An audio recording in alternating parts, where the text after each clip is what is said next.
नमस्कार, मैं हूँ रिया किस्पोटा और आप देख रहे हैं लाइव लगातार। इस वक्त हमारे साथ निशा भगत दीदी जुड़ी हुई है। आइए हम कुछ बातचीत करेंगे और कुछ जो सवाल है उन सवालों का जो है जवाब जानने की कोशिश करेंगे।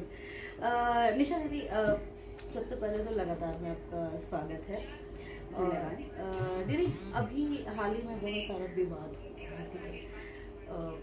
ज्योत्सना ने उनसे अपना प्रमाण पत्र मांगा था कि आप दिखाइए कि आप मुंडा है या नहीं है, असली मुंडा है या नहीं है, ये करके। तो उन्होंने प्रमाण दिखाया।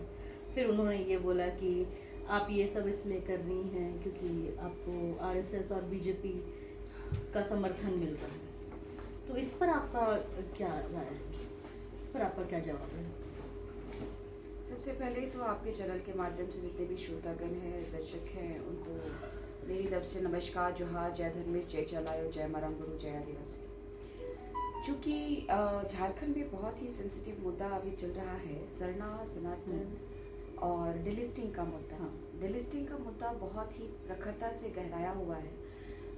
हमारे भारत के रॉबिन हुड और इस धरती और आदिवासी के भगवान बिरसा मुंडा जी, जो जल जंगल जमीन के साथ साथ अपने धर्म और आस्था की लड़ाई लड़ी थी, उन्होंने विदेशी ताकत अंग्रेजों के साथ में लड़ाई लड़ी थी और उन्होंने धर्मांतरण के खिलाफ मुहिम छेड़ा था और उसी को आज दोहराया जा रहा है। हमारे आदिवासी अस्मिता परंपरा पर प्रहार विदेशी ताकतों का, गिरजाघर का नहीं होना चाहिए। अगर इस भारत देश के संविधान में आर्टिकल 25 में सभी धर्म के लोगों को, किसी भी धर्म को मानने की आजादी है, तो आदिवासियों की परंपरा संस्कृति को छेड़ नहीं सकते शासन को। हमें भी अपना आदिवासी संस्कृति को संरक्षित करने का पूर्ण अधिकार है। तो जिस तरीके से आर्टिकल 25 में आप डिफरेंस है, तो हम तो आपसे डिलिस्टिंग की मांग करेंगे ना। जब आपका हमारे आस्था का केंद्र अलग है, आप बिल्कुल अलग हो गए हमसे और आप सीधे यरूशलेम आपका आस्था का केंद्र है और हमारा ये भारत की भूमि, ये प्रकृति, ये धरती माँ हमारी और महादेव, ये धर्मेश, हमारे सिंगा बोंगा, हमारे मरांग गुरु, हमारे माँ चाला आयोग को हम पूजने वाले, हम जाहिर थान वाले हैं, हम सरना स्थल वाले हैं, हम गिरजाघर वाले नहीं हैं। तो इसलिए डिलिस्टिंग की मांग को प्रखरता से लेते हुए हमारी लड़ाई चल रही थी। उसी दौरान जो है ये समर्थन करती हैं धर्मांतरित मिशनरियों को। अब अंग्रेजों के समय लोग जो है धर्मांतरित किए हुए लोग, अब तक सोच लीजिए, भारत की आजादी के 76 साल तक उन्होंने हमारा हक, अधिकार, सब कुछ छीनते आए। तो लाल पाट साड़ी पहन देने से या फिर नाच देने से तो इनका संस्कार हमारा नहीं हो जाएगा ना। तो यही तो दुर्भाग्य का विषय है कि हम गिरजाघर वाले नहीं हैं, हम मस्जिद वाले नहीं हैं। हमारे आस्था का केंद्र ये प्रकृति है। हमारे जाहिर थान में बोलिए या फिर सरना स्थल में बोलिए, तो ये हमारा जो संस्कार है, तो हम इसका समर्थन कर रहे हैं। और उसमें क्या है कि ये डिलिस्टिंग का ये विरोध करने लगी। तो मैंने देखा कि एक फोन आया मुझे कि दीदी ऐसा ऐसा बात है कि आप जो है बात रखिए कि किसी भी व्यक्ति का एक जाति प्रमाण होता है। क्योंकि आप भी अगर जाति प्रमाण पत्र बनाएंगी तो आप गुमला की रांची में नहीं बना सकती या फिर आप बोकारो में नहीं बना सकती। तो वो कैसे बना ली? और वो कह रही है कि मैं उरांव का जो है गलती से लिखी, तो फिर वो खतियान उरांव का कैसे डाल दी वो, और जो वंशावली वो बनाई वो कैसे उरांव का बनाई। और यहाँ पे जो है सीईओ को लेटर दिया हुआ, वो सीईओ की कैपेसिटी नहीं है। मैंने सुप्रीम कोर्ट तक के लॉयर को मैंने फोन करके पूछा कि सीईओ की ऑथोरिटी नहीं बनती है कि उसको कैंसिल कर जाए, उसको कैंसिल नहीं कर सकते हैं। और पता है आपको कि उस पेपर में, उस खतियान में आदिवासी जमीन को गैर आदिवासी को बेचा हुआ है। खुलासा होने दीजिए। बहुत गंभीर मामला है कि किसी एक व्यक्ति का दो समुदाय का जाति प्रमाण पत्र, इस सरकार पे प्रश्न चिन्ह बनता है कि कहीं गैर आदिवासी लोग धड़ल्ले से आदिवासी का सर्टिफिकेट तो नहीं बना रहे हैं। कैसे बना लिए फर्जी सर्टिफिकेट, जबकि एक मुंडा एक उरांव का बना ली? क्या ये कारण था उसके पीछे? ये कारण जानने की आवश्यकता है। गलती से उसमें मतलब उन्होंने बोला कि वो मिस टाइप हो गया था। अच्छा, एक बात बता दीजिए कि उरांव और मुंडा में मिस टाइप हो सकता है, खतियान में तो नहीं होगा, क्योंकि जब तक कि आप अगर शहर में है तो वार्ड पार्षद से आपको साइन कराना पड़ेगा, उसके बाद में फिर कई ऐसे टेबल्स में आपको जाना पड़ेगा। तो कहीं ये मिली भगत तो नहीं सबकी। और सबसे बड़ी बात है, गांव के लोगों को पूछ लीजिएगा, आप भी गांव जाती हैं तो कई लोग जाति प्रमाण पत्र बनाने के लिए एक एक महीना चक्कर लगाते हैं, वेरीफाई कराने के लिए ही बस चक्कर लगाते हैं कि कभी खतियान का वेरीफाई करना है, कभी मुखिया का साइन करवाना है, कभी उप मुखिया का साइन करवाना है, बीडीओ के यहाँ पे जाना है, उसके बाद एसडीओ के यहाँ जाना है, एसडीओ के बाद में फिर डीसी के यहाँ जाना है। तो कई प्रक्रियाओं को पार करने के बाद जाता है लोग, कैसे मिस्टेक हो जाएगा, ये चिंता का विषय है। एक तरफ आप कह रही हैं कि मैंने बनाया, एक तरफ कहा कि आप गलती से बनाई, एक तरफ कहा कि मेरा सिग्नेचर नहीं है, एक तरफ कहा कि भाई मैंने कैंसिल कर दिया। तो कौन सी बात को सत्य माने? तो इसलिए मैं उजागर करना चाहती हूँ कि भगवान बिरसा मुंडा जी की हत्या कराने के पीछे भी धर्मांतरित मिशनरियों का ये एक तरह का हत्या ही है, जो जेल भिजवाया गया धोखे से अपने ही लोगों के द्वारा। तो ये प्रकरण पुनः आ रहा है कि अपने ही लोग अपने ही समाज को जो खत्म करने का प्रयास कर रहे हैं, गिरजाघर के संपर्क में रह करके, गिरजाघर के बातों में आकर के उनके कहा जाए कि दलाली करके, तो ये हम होने नहीं देंगे ना। अगर आपका अधिकार जो है, आप वेटिकन का आस्था को मानते हैं, जबकि आप देख लीजिए कि हमारा बाहरी अलगाव नहीं हो, बाहरी लोगों से संपर्क ही नहीं है। जब लुकुर कमेटी आप देखिएगा 5 मापदंड में हमारा बाहरी लोगों से संपर्क ही नहीं है, तो फिर आप कैसे विदेशी लोगों के साथ संपर्क करके अपना पूरा संबंध को, जो पुराना पुरखों का रीति रिवाज, मान परंपरा, संस्कृति को कैसे आप छोड़ दिए, कैसे आप त्याग दिए? तो आप तो लुकुर कमेटी में भी नहीं फिट बैठते हैं, तो फिर आपको तो स्वतः त्याग देना चाहिए। मतलब कि स्वार्थ के लिए आपने धर्मांतरण किया, लालच के लिए आपने धर्मांतरण किया, और ये लोभ और लालच में आके धर्मांतरण करने के बाद आपको इतनी लोभ बढ़ गई कि आदिवासी हैं, वो मूल आदिवासी का आरक्षण को आप छोड़ नहीं पा रहे हैं। जी दीदी, आखिरी सवाल ये होगा कि अब आदिवासी 2 गुट में बट गया है, ठीक है। एक तरफ आप बोल रही हैं कि सरना और सनातन एक है, या निशा उरांव जी की तरफ से भी ये बयान आया था, उसके पिताजी कहते हैं कि नहीं है, और दूसरा गुट आदिवासियों का ये बोल रहा है कि सरना और ईसाई एक है।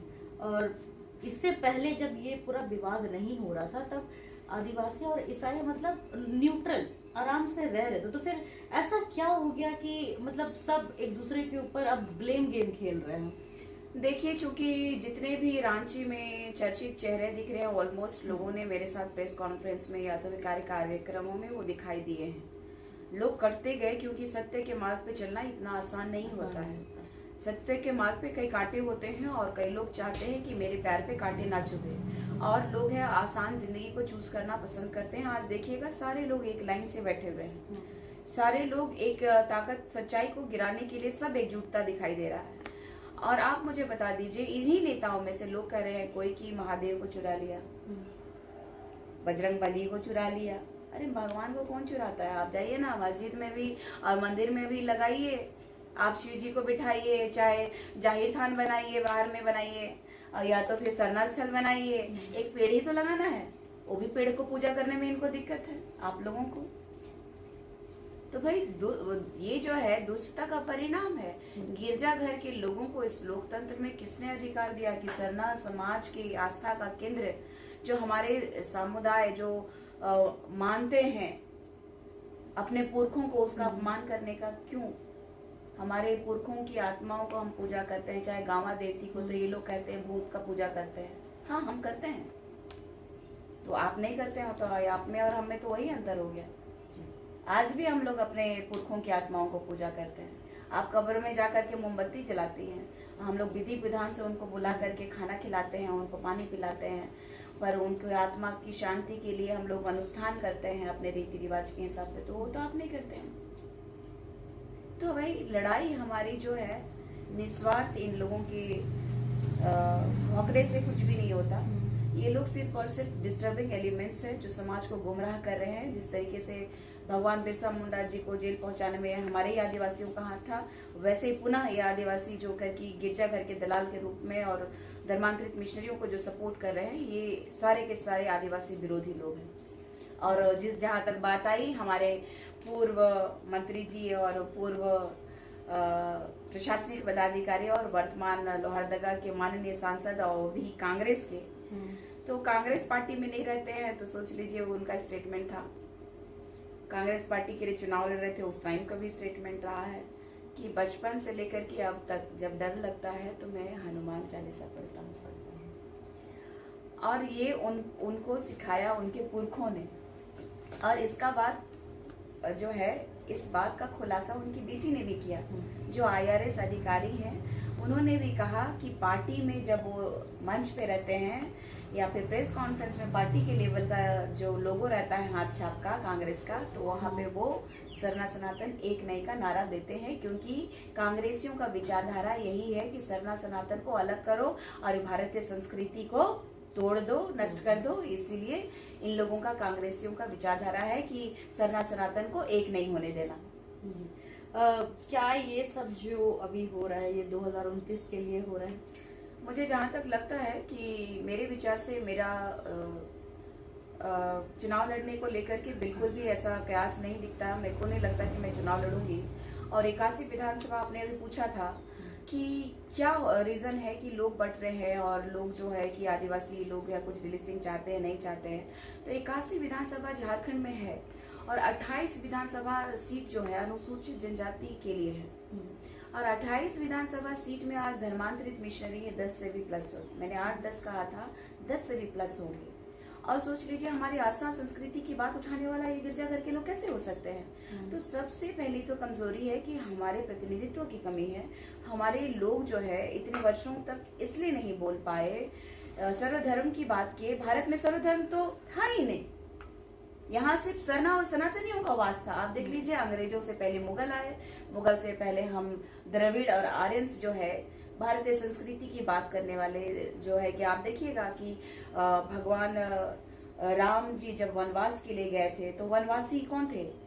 हमारे आदिवासी लोग थे, जो कि भील समुदाय से माता सबरी जो है, जो देखिएगा उनका जूठा बेर खाते हैं। और ये प्रकरण ये सभी को पता है, हिंदू मुस्लिम सिख ईसाई सबको पता है। तो वनवासियों को उन्होंने प्यार किया, सम्मान किया। जो एक महलों के राजा खुद को वनवासी कहलाए, और उनको सपोर्ट करने वाले हमारे बीसू तिग्गा जी, जो कि महावीर जी के नाम से, आप पवन पुत्र हनुमान जी के नाम से जिनको जानते हैं, वो हमारे, उन्होंने सपोर्ट किया।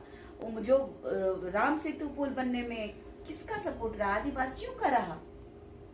वानर सेना किनको कहा गया? आदिवासियों को कहा गया। तो ऐसा संबंध तो हमारा सदियों सदियों से प्रगाढ़ संबंध है। लेकिन मुगलों के आने के बाद में, अंग्रेजों का आके आने के बाद में संविधान बना, फिर गांधी परिवार ने लंबे समय तक शासन करते हुए विदेशियों की ताकत को उन्होंने बढ़ाने का काम किया। उसके बाद में उन्होंने 1976 में धर्मनिरपेक्षता, भारत के संविधान में 42वें संशोधन में उन्होंने धर्मनिरपेक्षता लाया। धर्म के नाम पे बंटवारा जब हो गया तो यहाँ पे माइनॉरिटी शब्द तो खत्म कर देना चाहिए था। यहाँ माइनॉरिटीज तो होना ही नहीं चाहिए था। तो माइनॉरिटीज को इतना अधिकार, और हम जो देश का मूल मालिक है उनको इतना हालत खराब, ये कहाँ का नियम है, कहाँ का न्याय है? तो इसलिए संघर्ष जारी है। आदिवासी अस्मिता की परंपरा को बचाए रखने के लिए अगर कोशिश करते, अगर 28 विधायक भी, तो शायद हमारा आर्टिकल 342 में संशोधन होता। और जो खुद धर्मांतरित किए हुए बंधु तिर्की जैसे लोग जो है, ईसाई चर्च का तलवा चाटने वाले लोग लगातार हमारा समुदाय को गुमराह किए, जिसकी वजह से भोले भाले जो पूर्णतः शिक्षित नहीं है वो लोग उन्हीं की तरफ हो लिए, क्योंकि हमें राजनीति नहीं आती, हमारे लोगों को राजनीति करना नहीं आता, हमारे लोगों को जिस तरीके से बोला गया हमारे लोगों ने वैसा ही किया। लेकिन अब ये समय है कि अपनी आहक और आवाज को उठाने का, क्योंकि आज गांव-गांव में मोबाइल पहुंच गया है। आज लोग देख रहे हैं, आज लोग समझ रहे हैं कि गिरजाघर से हमारा कोई लेना देना नहीं है। और कभी बीज के माध्यम से, बहुत पुरखे लोग तो बीज भी नहीं मिलता था हमारे लोगों को, बीज के माध्यम से, खाद के माध्यम से, दवाई के माध्यम से, कपड़ा के माध्यम से, अनाज के माध्यम से, पैसे के माध्यम से लोगों ने हमारे लोगों को छलने का काम किया, ठगने का काम किया, और साथ ही साथ प्रखरता से धर्मांतरण कराया। और अब हम चाहते हैं कि ये डिलिस्टिंग हो, क्योंकि ईसाई में जाति नहीं होती है। तो ये थी हमारे साथ निशा भगत जी। आपने सुना इनका क्या कुछ कहना है। और निशा भगत हमेशा प्रमाणों के साथ बात करती हैं और आज इन्होंने प्रमाण के ही साथ बात किया। और ऐसे हम और अपडेट आपको देते रहेंगे। तब तक के लिए जोहार। लाइव लगातार के वीडियो को लाइक करें, सब्सक्राइब करें और बेल आइकन को दबाना न भूलें।